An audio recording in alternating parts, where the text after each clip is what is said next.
এই তো তোমরা এসে গেছো, এসো এসো। কোথায় গেছিলে গো তোমরা? কি হয়েছিল? আর মেজদি ভাই, তোমাকে যে ফোন করা হয়েছে এতবার, তুমি ফোনটা কেন তুলছিলে না? কি হয়েছিল গো? কোনো বিপদ হয়েছিল তোমাদের? না না শেষদি ভাই, কারোর কোনো বিপদ হয়নি, আমরা ঠিক আছি। আর দিদি ভাইয়ের কি হয়েছে? বলছি আমি সবটা বলছি, কিন্তু তার আগে বলো তো শেষদি ভাই, মা এখন কোথায় আছে? রিক ঠাকুরপুর তো উঠে পড়েছে, তাই মা ওর ঘরে গেছে। না হলে তো দিদি ভাইয়ের ঘরেই ঠাই বসেছিল। আর চেঁচামেচিও করতে পারছিল না, বাবা জেগে যাবে তাই। মা কিন্তু খুব রেগে আছে, কাল সকালে কিন্তু তোমাদের খুব বকাবকি করবে। আচ্ছা ঠিক আছে, মায়ের সঙ্গে আমি না হয় কাল সকালেই কথা বলে নেব। মেসি ভাই শোনো না, বলছি আমি তোমাকে যেটা বলতে বলেছি তুমি কিন্তু সেটাই বলবে। আচ্ছা ঠিক আছে দামি। আচ্ছা শোনো না, আমি এখন ঘরে যাই। হ্যাঁ, বেবিকেও তো ম্যানেজ করতে হবে। Thank you, good night.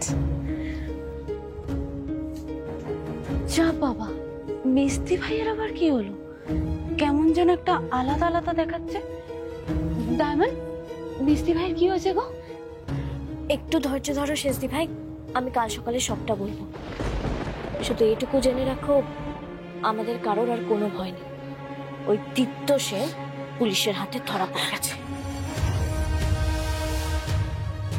সত্যি? হ্যাঁ গো সত্যি।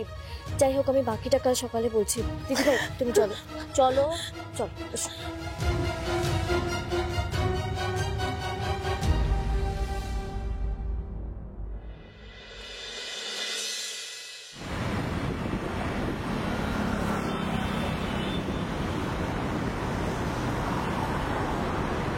জানি জানি, আমি সব জানি। কাল রাতে আমার ছোট বৌমা যে কাণ্ডটা ঘটিয়েছে আমি সব জানি, বুঝলে নীল? আমি তো মর্নিং ওয়াকে গিয়ে সবকিছু শুনলাম, আর এখন নাকি নিউজেও দেখাচ্ছে। ও ছোট বৌমা, তোমার কাছে আমার একটা আর্জি আছে। আমি বলি কি, তুমি লেখাপড়াটা কমপ্লিট করো, করে পুলিশে জয়েন করো।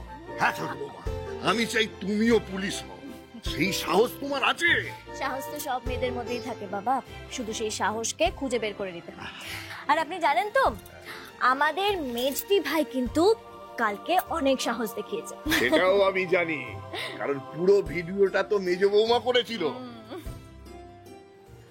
মেজ বৌমা, এই প্রথমবার তুমি গাঙ্গুলি বাড়ির বউয়ের মতো কাজ করেছো। অনেক আশীর্বাদ রইল।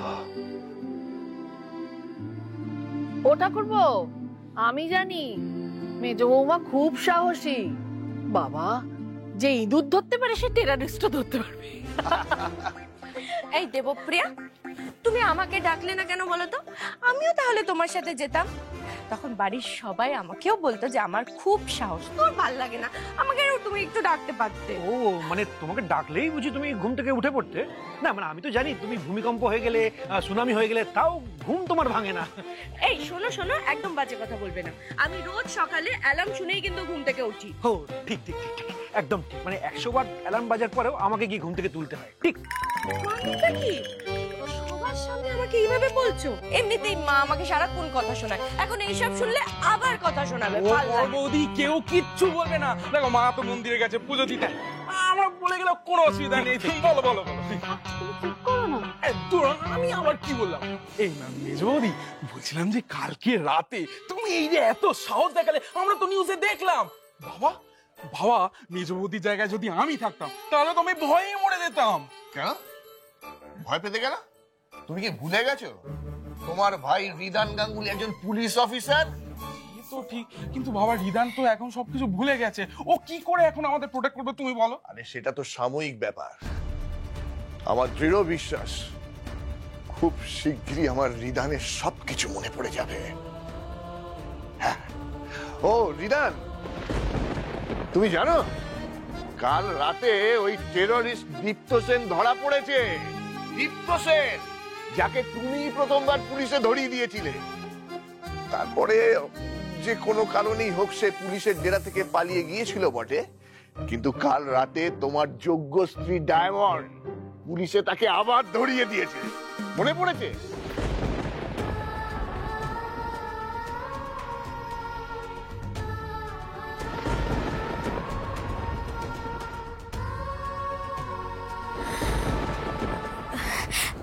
বলছি যে বাবা, এখন তো মা মন্দিরে গেছেন, তাহলে এই সুযোগে আমরা এক্সারসাইজটা করে নি, মানে থেরাপিটা আর কি। এক্সারসাইজ থেরাপি এসব কি বলছো বুঝতে পারছি ওই যে রিদানের স্মৃতি ফেরানোর থেরাপি আর কি। কি বড়দা ভাই, আইডিয়াটা ভালো তো? হ্যাঁ, আইডিয়াটা তো খুবই ভালো। হ্যাঁ হ্যাঁ, আইডিয়াটা খুবই ভালো, সেটা তো বুঝতে পারছি, কিন্তু এই সবটা করবে কি করে? মা কিন্তু বারণ করেছে, জানতে পারলে কিন্তু খুব রাগ করবে। কিন্তু শেষদি ভাই, আমাদের তো চেষ্টা করতেই হবে।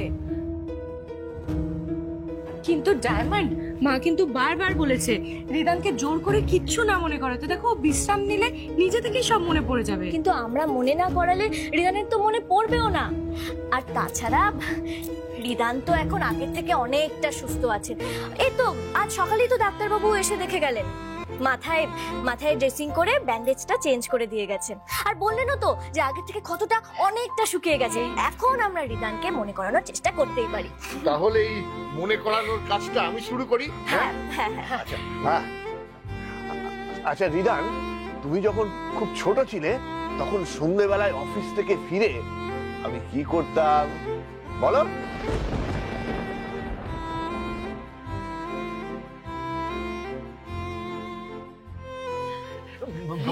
বাবা, ওইটা বলো না, তুমি বাজার থেকে আমাদের জন্য মিষ্টি নিয়ে আসতে, চকলেট নিয়ে আসতে, বলো ওইগুলো বলো। আর বাবা আমাদের সবার জন্য আলাদা আলাদা করে মিষ্টি নিয়ে আসতো, যেমন বড়দা ভাইয়ের জন্য রাবড়ি, মেজদা ভাইয়ের জন্য চকলেট, দিদি ভাইয়ের জন্য বাদাম চিট, আর আমার জন্য তো লাড্ডু, জিলিপি। আর আচ্ছা, তোমাকে কেউ মনে করতে বলি? রিদান, মনে করো না বাবা, কি খেতে ভালোবাসতে, কি আনতাম তোমার জন্য? হ্যাঁ, কালাকাদ। কালাকাদ খেতে ভালোবাসতে না খুব? হ্যাঁ, তোমার সেই স্বাদটা মনে আছে? হ্যাঁ, একটু মনে করো বাবা। হ্যাঁ, মনে বলছি রিদ, তোর মনে আছে স্কুল থেকে একবার ছোটবেলা আমার হাত ধরে ফিরছিলি, রাস্তায় পড়ে গিয়ে কাঁদছিলি, তারপর বাড়িতে এসে মাকে কমপ্লেন করলি আমি নাকি তোকে ধাক্কা মেরে ফেলে দিয়েছি। হ্যাঁ, বাড়িতে এসে ভ্যাঁ ভ্যাঁ করে কাঁদছিলি। তোর মনে পড়ছে ভাই? রিদান, বড়দা ভাই আর বাবা কি বলছে তুমি শুনতে পাচ্ছো? রিদান তোমার ছোটবেলাকার কথা বলছে, একটু মনে করার চেষ্টা করো রিদান। আচ্ছা, তোমার মনে আছে রোজ সন্ধ্যেবেলায় আমি অফিস থেকে ফিরে তোমাদের সবাইকে নিয়ে পড়াতে বসতাম? হ্যাঁ, আর বাবা কত ভালো করে আমাদেরকে অঙ্ক বুঝিয়ে দিত। আমার তো অঙ্ক একদমই মাথায় ঢুকতো না, কিন্তু রিত আমার যমজ ভাই হওয়া সত্ত্বেও কত ভালো করে অঙ্ক পারতিস তুই। আর সেই অঙ্কের বদমাস রুলটা, আর ওই যে ওই ইতিহাসের সম্রাটদের সব নাম মনে রাখার পদ্ধতিটা মনে আছে? সেই যে বাবার হইল আবার জ্বর, সারিল ঔষধে। রিদ, কিছু মনে পড়ছে? কেন মনে পড়ছে না? একটু চেষ্টা করো। বলছি আমি একটু রিদানকে কিছু মনে করানোর চেষ্টা করবো। হ্যাঁ করো। ওই যে কি যে বলি, তুমি একটু বলো না দেবপ্রিয়া। এই রিদান, তুমি আমাদের সাথে কত ঝগড়া করে তোমার মনে আছে? এখন চুপ করে বসে আছো কেন? এখন ঝগড়া করো। আর আগে তো কোনো কথা বললে আমাদেরকে কেটে আমাদের মুখের উপরে কথা বলতে, কি তাই না বলো? এখনো বলো। আর হ্যাঁ, ও কিন্তু আগে আমাদেরকে অপমান করতো, তারপরে আমরা ওর সাথে ঝগড়া করতাম, কি তাই তো? হ্যাঁ, আমরা বলতাম যে হালুম হুলুম রিদান একটা বেকার ছেলে, ওর দ্বারা জীবনে কিচ্ছু হবে না, তাই না? মনে পড়ছে না? না কি হলো রিদান, কোনো কথা বলছো না কেন? ঝগড়া করো, তুমি আমাদের সাথে ঝগড়া করো। ঠাকুরপো, তুমি আমার হাতের মুচমুচে ভাজা বেগুনি খাবে বলো? আসলে তুমি তো তোমার এই নতুন বৌদির হাতে ভাজাভুজি খেতে খুব ভালোবাসতে, তাই না? ও আর হ্যাঁ, তোমার শেষদা ভাই তোমার জন্য বাজার থেকে ফুলকপি এনেছে নতুন, তোমায় আমি একটু পকোড়া করে দেবো, তুমি খাবে বলো? তাহলে যদি তোমার মনে পড়ে।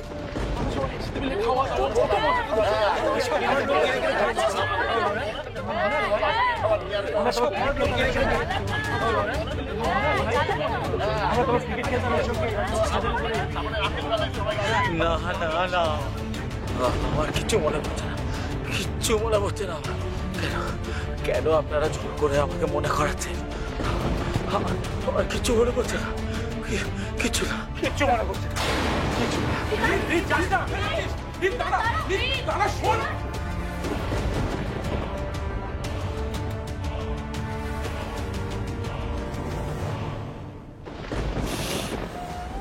ভালো লাগছে না, বিশ্বাস করো, আর আমার ভালো লাগছে না। যে ছেলেটা একটা সময় হই হই করে এই বাড়িটাকে মাতিয়ে রাখতো, কথা বলে বাড়ির প্রত্যেকের কান মাথা ঝালাপালা করে দিত, আজ সেই ছেলেটাই একেবারে চুপ করে গেছে। বরং আমরা এত কথা বলছি, এত জ্বালাচ্ছি ওকে, কোনো রেসপন্সই করছে না। কি হলো বলো তো আমার ছেলে? তো কিচ্ছু মনে করতে পারছে না, কাউকে চিনতে পারছে না। বৌদি, আমি এইভাবে রিদানকে দেখতে পাচ্ছি না, আমি সহ্য করতে পারছি না। আমরাও কেউ সহ্য করতে পারছি না ঠাকুরপো, কিন্তু আমার বিশ্বাস কিচ্ছু হবে না, ঋণ ঠিক হয়ে যাবে। ঠাকুর একদিন ঠিক মুখ তুলে তাকাবেন আমাদের দিকে।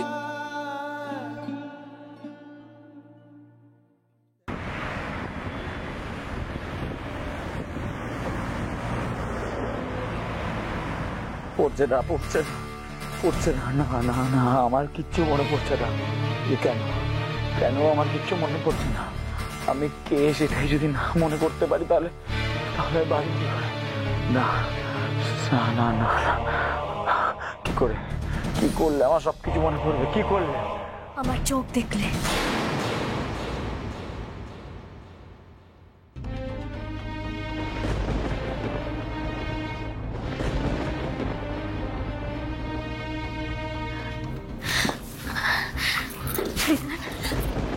আমার চোখের দিকে তাকিয়ে দেখো তো রিদা, এই চোখ দুটো কি তোমার অচেনা?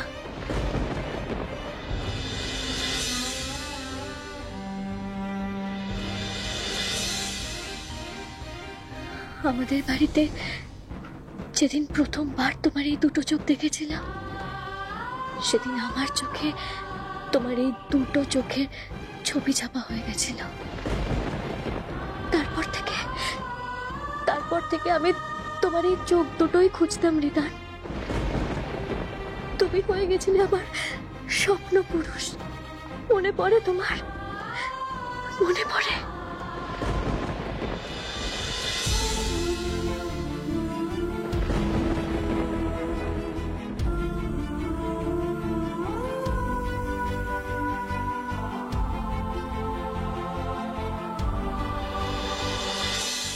তোমাকে দেখার পর আমার বারবার মনে হতো যে আমার ওই স্বপ্ন পুরুষের চোখের সঙ্গে তোমার চোখের খুব মিল, কিন্তু কি করে কিছুতেই বুঝতে পারতাম না।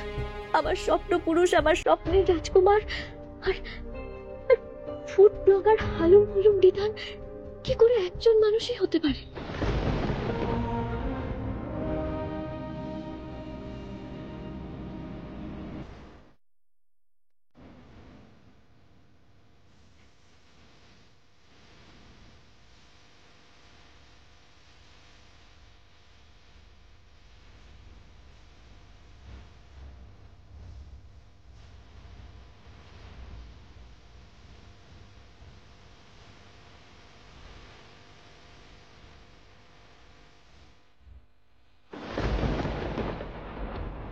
তুমি চিনতে পারছো আমার এই চোখ দুটো? চিনতে পারছো? না না না না না, আমি আপনার চোখ দুটো চিনতে পারছি না, আমি আপনাকে চিনতে পারছি না। আপনি কেন বারবার আমার এত কাছে আসছেন? আমি আপনাকে চিনতে পারছি না। কারণ আমি তোমার স্ত্রী, না, আর একজন স্ত্রীর সম্পূর্ণ অধিকার আছে তার স্বামীর কাছে আসার। আমি মানি না আপনাকে স্ত্রী, আমি মানি না। আমি তো আপনাকে চিনতেই পারছি না। চেনো, তুমি আমাকে চেনো রিদান, তুমি আমাকে চেনো। তুমি এই দেখো, এই দেখো, দেখো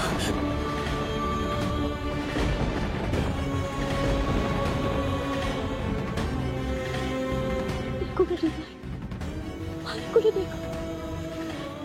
তুমি কি আবার এই সিঁদুর রাঙানো মূর্তিকেও চিনতে পারছো না? তোমার কি এটাও মনে নেই বিজয়া দশমীর দিন মা দুর্গাকে সাক্ষী রেখে তুমি আমাকে লাল সিঁদুরে রাঙিয়ে দিয়েছিলে? মনে পড়ে সেদিনের কথা? বলো না, মনে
কিচ্ছু মনে করছি না রিতা।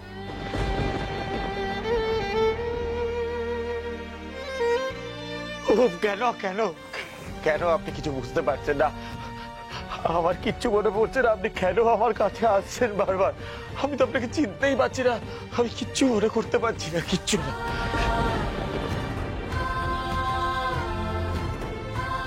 তাই বুঝি? এবার এবার বলো, আমার এই হৃদস্পন্দনটাকে তুমি চেনো না? আমার মনের এই দুঃখ সত্যটাকে তোমার অচেনা? বলো না হৃদয়, তোমার অচেনা?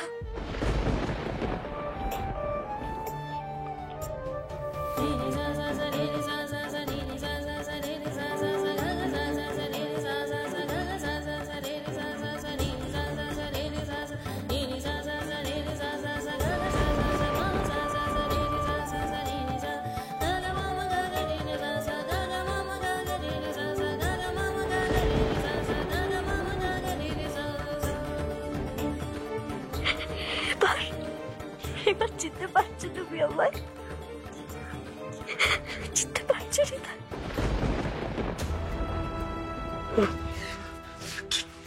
কি কি করছেনটা কি আপনি? কেন আমার কাছে এসে আমাকে এরকম দুর্বল করে দিচ্ছেন আপনি? দুর্বল হচ্ছ কেন? আমি যদি তোমার কেউ নাই বা হয়ে থাকে তাহলে তুমি কেন দুর্বল হচ্ছ? আপনি তো আচব নাছর বান্দামে একজন পর পুরুষের এত কাছে আসতে আপনার লজ্জা করছে না? না, আমার লজ্জা করছে না। সেই পর পুরুষটা যদি আমার স্বামী হয়ে থাকে তাহলে তার কাছে আসতে আমার লজ্জা করছে না।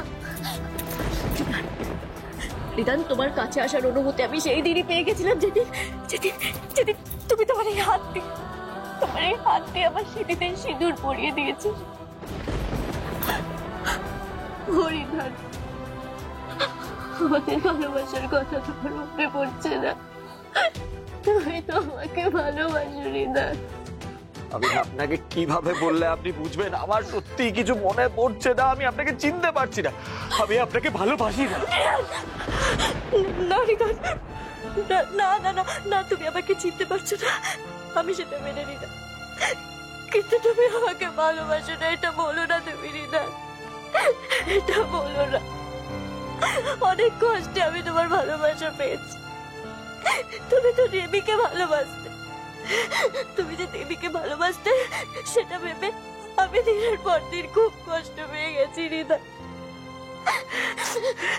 তারপর অবশেষে আমি তোমার ভালোবাসা পাই, আর সেটা ছিল আমার জীবনের সব থেকে বড় প্রাপ্তি। আমার কাছ থেকে আমার এই পরম প্রাপ্তিটা কেড়ে নিও না হৃদয়, আমি তাহলে মরে যাবো। দোহাই আপনার প্লিজ। আমি রিকোয়েস্ট করছি আপনাকে হাত জোড় করে, আপনি এইভাবে মরে যাওয়ার দোহাই দিয়ে আমার থেকে ভালোবাসা আদায় করার চেষ্টা করবেন না। আমি সত্যিই আপনাকে চিনতে পারছি না। প্লিজ প্লিজ আমাকে জোর করবেন না জোর। আপনার সঙ্গে আমার কঠোর হতে কষ্ট হচ্ছে, খারাপ লাগছে, কিন্তু বিশ্বাস করুন আমার কিছু মনে পড়ছে না। আমার মাথা যন্ত্রণা করছে। আমি একটু মাথাটা টিপে দেবো? না, কোনো অচেনা মানুষ আমার এতটা কাছে আসবে, আমাকে সেবা করবে আর আমি তার সেবা নেব, সেটা হতে পারে না। সেটা আমার রুচির বিরুদ্ধে। কতবার বলবো আমি তোমার স্ত্রী? আমি বা আপনাকে আর কতবার বলবো? আমার কিচ্ছু মনে পড়ছে না, আমি কিছু মনে করতে পারছি না। আচ্ছা ঠিক আছে, আমি মেনে নিলাম যে তুমি আমাকে মনে করতে পারছো না। আমার মুখ, আমার নাম, আমার স্পর্শ, আমার হৃদস্পন্দন, তুমি সবকিছু ভুলে গেছো। কিন্তু হৃদয়, আমাদের সম্পর্কে সেই বিশেষ সুগন্ধটা, সেটাও কি তুমি ভুলে গেছো? আমাদের সম্পর্কের মধ্যে সেতু বেঁধেছিল যে সুগন্ধ, সেটাও কি তুমি ভুলে গেছো? কিসের সুগন্ধ? চোখ বন্ধ করো। কেন? প্লিজ রিতা, একবারের জন্য চোখ বন্ধ করো। এই শেষ চাওয়া চাইছি আমি তোমার কাছে, প্লিজ। আর কখনো কিচ্ছু চাইবো না। তুমি একবার চোখটা বন্ধ করো রিতা। বেশ।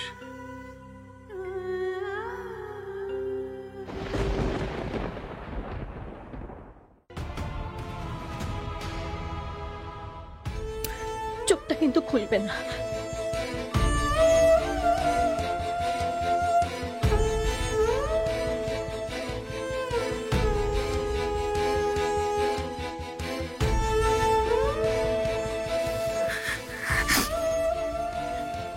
রিতা,